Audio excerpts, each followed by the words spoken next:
Hello friends, welcome to my channel heaven of spices, ಮಸಾಲೆಗಳ ಸ್ವರ್ಗ.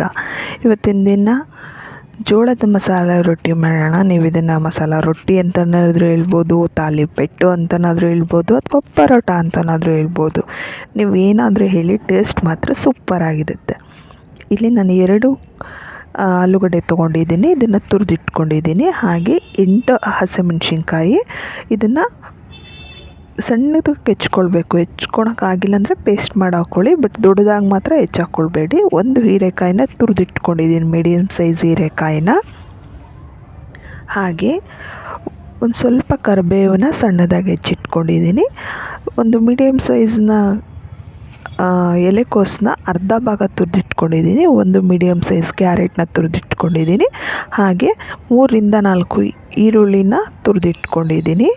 ಹಾಗೆ 1 ಚಮಚದಷ್ಟು ಶುಂಠಿ ಬೆಳ್ಳುಳ್ಳಿ ಪೇಸ್ಟು, ಸ್ವಲ್ಪ ಉಪ್ಪು ರುಚಿಗೆ ತಕ್ಕಷ್ಟು, 1 ಚಮಚದಷ್ಟು ಜೀರಿಗೆ, ಹಾಗೆ ಸ್ವಲ್ಪ ಇಂಗು. ನಮಗೆ ಬೇಕಾಗಿರೋಂಥ ಪದಾರ್ಥಗಳು ಇಷ್ಟು. ಎಲ್ಲ ತರಕಾರಿಗಳನ್ನ ನೀವು ತುರಿದೇ ಉಪಯೋಗಿಸಿ, ಎಲ್ಲನೂ ಪೇಸ್ಟ್ ಮಾಡಿ ಹಾಕ್ಕೊಳಕ್ಕೆ ಹೋಗ್ಬಿಡಿ, ಟೇಸ್ಟ್ ಚೆನ್ನಾಗಾಗಲ್ಲ. ಮೆಣಸಿನ್ಕಾಯಿ ಮಾತ್ರ ನೀವು ಬೇಕು ಅಂದರೆ ಪೇಸ್ಟ್ ಮಾಡಿ ಹಾಕ್ಕೊಳ್ಬೋದು. ಹಾಗೆ 2 ಬೌಲ್ನಷ್ಟು ನಾನು ಇಲ್ಲಿ ಜೋಳದ ಹಿಟ್ಟನ್ನು ತೊಗೊಂಡಿದ್ದೀನಿ. ನೀವು ಯಾವುದಾದ್ರೂ ಹಿಟ್ಟು ಉಪಯೋಗಿಸ್ಬೋದು. ಜೋಳದ ಹಿಟ್ಟು, ರಾಗಿ ಹಿಟ್ಟು, ಅಕ್ಕಿ ಹಿಟ್ಟು ಅಥವಾ ಗೋಧಿ ಹಿಟ್ಟನ್ನು ಕೂಡ ಉಪಯೋಗಿಸ್ಬೋದು. ಇಲ್ಲಿ ಎಲ್ಲ ಏನು ತುರಿದಿಟ್ಕೊಂಡಿದ್ವಲ್ಲ ಆ ತರಕಾರಿಗೆ ನಾವು ಇಲ್ಲಿ ಜೋಳದ ಹಿಟ್ಟನ್ನ ಹಾಕ್ಕೊಳ್ತಾ ಇದ್ದೀವಿ. ನಾನು ಇಲ್ಲಿ 2 ಬೌಲ್ ಹಿಟ್ಟಿಗೆ ಮೆಜರ್ಮೆಂಟ್ ಹೇಳಿದ್ದೀನಿ. ನಿಮಗೆ ಎಷ್ಟು ಬೇಕು ಹೆಚ್ಚು ಕಡಿಮೆ ನೀವು ಸರಿ ಮಾಡ್ಕೊಳ್ಳಿ. ಹಾಗೆ 1 ಚಮಚದಷ್ಟು ಜೀರಿಗೆ, ರುಚಿಗೆ ತಕ್ಕಷ್ಟು ಉಪ್ಪು, ಹಾಗೆ ಇಂಗು, ಇಷ್ಟನ್ನು ಸೇರಿಸಿ ಈ ಹಿಟ್ಟನ್ನು ಕಲಿಸ್ಕೊಳ್ಳೋಣ. ಇದಕ್ಕೆ ನೀವು ಮೊದಲೇ ನೀರು ಹಾಕ್ಕೊಳ್ಬೇಡಿ, ಏಕೆಂದರೆ ಎಲ್ಲ ತರಕಾರಿಗಳು ನೀರು ಬಿಡುತ್ತೆ.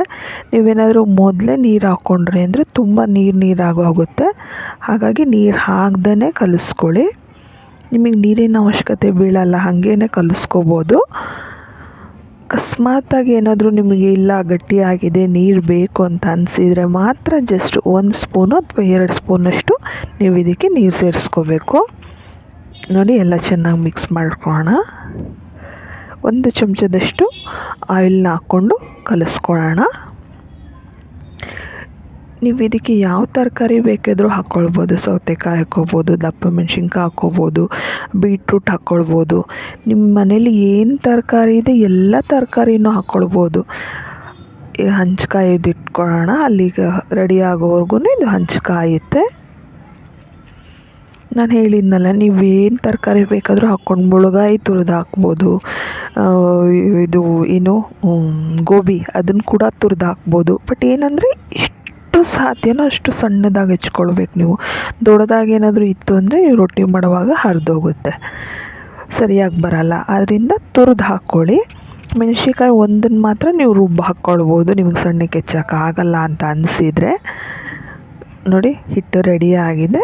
ಬೇಕು ಅಂದರೆ 1ರಿಂದ 2 ಸ್ಪೂನ್ನಷ್ಟು ಮಾತ್ರ ನೀರನ್ನ ಹಾಕ್ಕೊಂಡು ಕಲಸಿ ರೆಡಿ ಮಾಡ್ಕೊಳ್ಳೋಣ.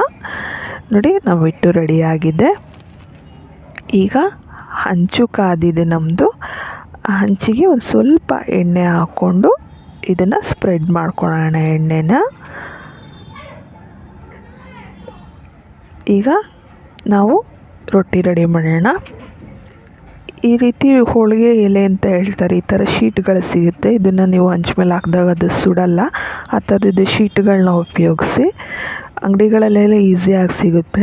ಇಲ್ಲಾಂದರೆ ಬಾಳೆದೆಲೆನ ಉಪಯೋಗಿಸ್ಬೋದು. ನೀವು ಈ ರೀತಿ ತಟ್ಕೊಳ್ಳಿ ಅಥವಾ ಉದ್ಕೊಳ್ಳಿ, ನಿಮಗೆ ಹೇಗೆ ಅನುಕೂಲ ಆಗುತ್ತೋ ಹಾಗೆ ಮಾಡ್ಕೊಳ್ಳಿ.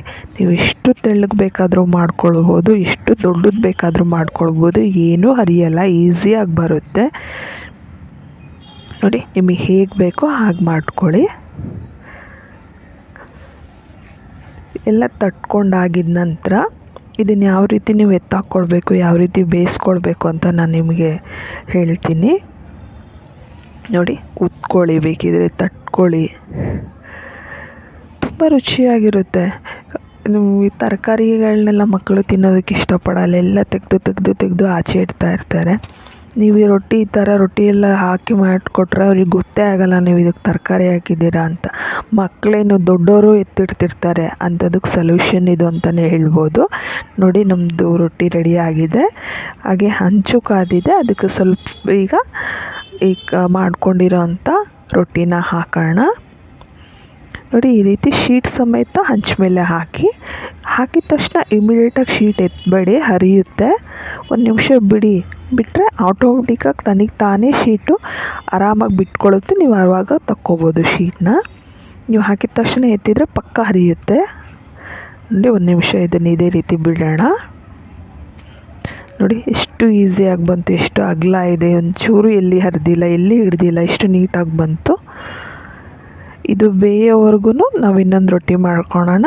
ಅದು ಸ್ವಲ್ಪ ಎಣ್ಣೆ ಹಾಕ್ಬಿಟ್ಟು ಇದನ್ನು ಬೇಯೋದಕ್ಕೆ ಬಿಡೋಣ.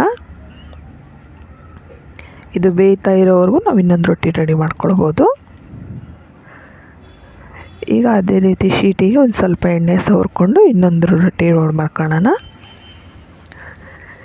ನಿಮಗಿಷ್ಟ ಬಂದಿರೋ ತರಕಾರಿ ಹಾಕ್ಕೊಂಡು, ನಿಮಗಿಷ್ಟ ಬಂದಿರೋ ಹಿಟ್ಟಿನ ಜೊತೆ ಇದೇ ರೀತಿ ನೀವು ಆರಾಮ್ಸೆ ಮಾಡಿಕೊಂಡು ತಿನ್ಬೋದು. ನೀವು ಇದನ್ನು ಡಿನ್ನರಿಗೆ ಮಾಡ್ಕೊಳ್ಬೋದು, ಅಥವಾ ಮಧ್ಯಾಹ್ನದ ಊಟಕ್ಕೆ ಮಾಡ್ಕೊಳ್ಬೋದು, ಅಥವಾ ಟಿಫನ್ ಬಾಕ್ಸಿಗೆ ಹಾಕಿ ಕಳ್ಸೋದಕ್ಕೆ ಮಕ್ಕಳಿಗೆ ಬೆಳಿಗ್ಗೆ ಬ್ರೇಕ್ಫಾಸ್ಟಿಗೆ ಅಂತ ಮಾಡ್ಬೋದು. ತಿನ್ನೋದಕ್ಕೆ ತುಂಬ ರುಚಿಯಾಗಿರುತ್ತೆ. ನೀವು ಇದರಲ್ಲಿ ಏನು ಹಾಕಿದ್ದೀರ ಅಂತ ಖಂಡಿತ ಅವ್ರಿಗೆ ಗೊತ್ತಾಗಲ್ಲ. ನಿಮಗೂ ಎಲ್ಲ ತರಕಾರಿ ಮಕ್ಕಳು ತಿಂದರು ಅನ್ನೋ ಸಂತೋಷವೂ ಇರುತ್ತೆ. ಹಾಗಾಗಿ ದೊಡ್ಡವ್ರಿಗೂ, ತರಕಾರಿ ತಿನ್ನದೇ ಇರೋ ದೊಡ್ಡವ್ರಿಗೂ ಹಾಗೂ ಮಕ್ಕಳಿಗಿಬ್ರಿಗೂ ಇದು ತುಂಬ ಒಂದು ರೀತಿ ಜಾದೂ ರೊಟ್ಟಿ ಅಂತಲೇ ಹೇಳ್ಬೋದು. ನೋಡಿ ಇನ್ನೊಂದು ರೆಡಿ ಮಾಡ್ಕೊಳ್ಳೋಣ. ಪೂರ ರೆಡಿ ಆಗಿದ್ಮೇಲೆ ಆವಾಗಲೇ ಬೇಯಿಸೋಕೆ ಹಾಕ್ಕೊಂಡಿದ್ವಲ್ಲ ಆ ರೊಟ್ಟಿನ ತಿರುಗಿಸಾಕೊಳ್ಳೋಣ. ನೋಡಿ ನಮ್ದು ಇನ್ನೊಂದು ರೊಟ್ಟಿನೂ ರೆಡಿ ಆಗ್ತಾಯಿದೆ. ನೋಡಿ ಇನ್ನೊಂದು ರೊಟ್ಟಿನೂ ರೆಡಿ ಆಯಿತು. ಈಗ ಆವಾಗಲೇ ಬೇಯಕ್ಕೆ ಹಾಕ್ಕೊಂಡಿದ್ವಲ್ಲ ಆ ರೊಟ್ಟಿನ ಸ್ವಲ್ಪ ಇನ್ನೊಂದು ಭಾಗನ ಬೇಯಿಸ್ಕೊಳ್ಳೋಣ. ಈಸಿಯಾಗಿ ತಿರ್ಗಿಸಾಕ್ಕೊಳ್ಬೋದು.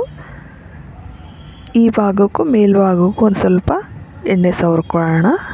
ನಾನು ಹೇಳಿದ್ನಲ್ಲ, ತಿನ್ನೋದಕ್ಕೆ ತುಂಬ ಚೆನ್ನಾಗಿರುತ್ತೆ. ರುಚಿ ಮಾತ್ರ ತುಂಬ, ನೀವು ಖಂಡಿತ ಜೋಳದ್ದು ಅಂತ ಗೊತ್ತಾಗಲ್ಲ ನಿಮಗೆ, ಅಷ್ಟು ರುಚಿಯಾಗಿರುತ್ತೆ.